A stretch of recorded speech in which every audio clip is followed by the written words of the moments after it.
Well, good morning, good evening, and good afternoon to all of you out there. Again, gloomy Taipei. It is nighttime right now in Asia and right now in the USA and the other part of the world. You're just waking up and you're watching the stock market and everything that's going on.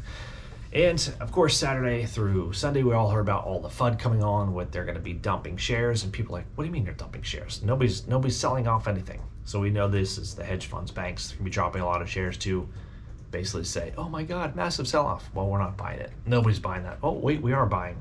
We're buying lots and lots more shares. Price went down to 10, even actually below 10 right now. So today I want to talk about what's on everybody's mind is cheating. But actually, I have to put a more 21st century term. Let's say trading information.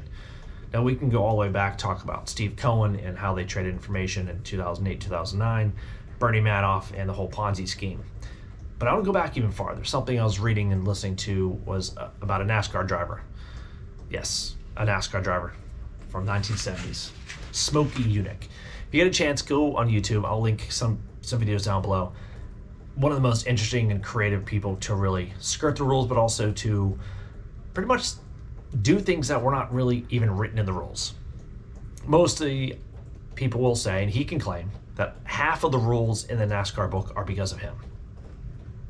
That tells a lot. Just for one example, he needed and wanted to upgrade his brakes, so he eventually looked around and saw the 917 Porsche had a lot better braking system. And on the AMC, this is the American Motor Corporation, not AMC, the movie theater, but the AMC Trans Am that he was running in his race, decided, let's put the Porsche 917 brakes on. But in the rule books, he said, had to be factory parts. Factory parts? Sure. So what do? Repackaged the packaged up the 970 brakes, took them to one of his dealers. They repackaged them in AMC, stamped them, bought them. Boom, there you go. Factory parts, 917s. Just one way that he uses creative ingenuity to skirt the rules or find that gray area, just like the hedge funds are doing right now. And they have been doing since the 1980s. Since they pretty much came out of obscurity in the 1980s to pretty much right now, to pretty much collaborate with the stock funds and all of Wall Street and how they trade information back and forth. If you want to talk about that, go look up and read about Steve Cohen. Crazy story. Again, this goes along with the whole thing that's been going on right now within the last 6 months. Started with Roaring Kitty with his deep dive into GME, but also what's going on with GME, but also with AMC, right? And everybody who's doing the DD, due diligence, but this is more forensic research, deep forensic research that is basically on the level of what people are doing in the SEC. And there have been so many great people out there getting into some serious rabbit holes, going down there and getting into the dirt with everything and trying to figure out what the hell's going on with naked shorts. You name it. It's just every day you can just totally get lost about this, but you have to find a way to dissect and retain only information that, of course, that pertains to you and how you want to invest your money.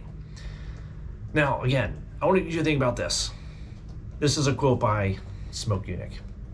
As far as cheating goes, they'll never stop it. The only way it can be done successfully is only one person can know about it. But right now, if you look at the world of banking and hedge funds, everybody knows what's going on. And are the banks and is the SEC, are they willing to seriously go after these people? Since we saw what happened at Bernie Madoff, the 2008-2009 housing scheme, banking collapse, and even Steve Cohen, they can't really criminally prosecute somebody for negligence until something is written in law by Congress. And that's where things have to get serious, because none of these bankers, these hedge fund managers, CEOs, they're going to be held accountable. They're going to slap on the wrist for losing billions and billions of dollars. While they are dismissed from the company, they get their nice severance package, where everybody else is left, those retailers, everyday people are getting shorted to save the banks. And this again has to stop. But think right now, Citadel got their hand caught in the cookie jar, and they're not going to be able to get their hand out of the cookie jar. Because right now, all retailers, they're holding the shares. That's exactly what's happening right now. This past weekend, they said, oh my God, look out, massive sell-off. People are like, what are you talking about? We're nobody's selling. We're holding. AMC, the floor is 10,000, 50,000. No, it's 100,000. That's the zero. For GME, 100,000, a million, 10 million. And that's the important thing to keep in mind.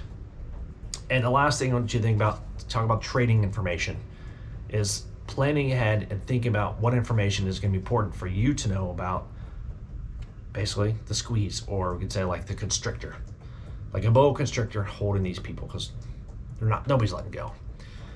The squeeze could happen and it will happen. And again, it's not going to happen overnight. It's going to be, my guess, a week long, 2 weeks long, and it's just going to go up and down, a lot of peaks, a lot of troughs. So just look into it, because of also circuit breakers with everything else. A lot of things are going to happen. Just be ready to sit back, watch, and again, stay off the internet. Be careful what you read and what you listen to, because that happened last time with GME. A lot of the FUD really brought the price down too fast. So to all of you out there, stay safe, stay healthy, relax. If you're all holding shares of GME or AMC, you've got this. Rewrite history and make your lives better.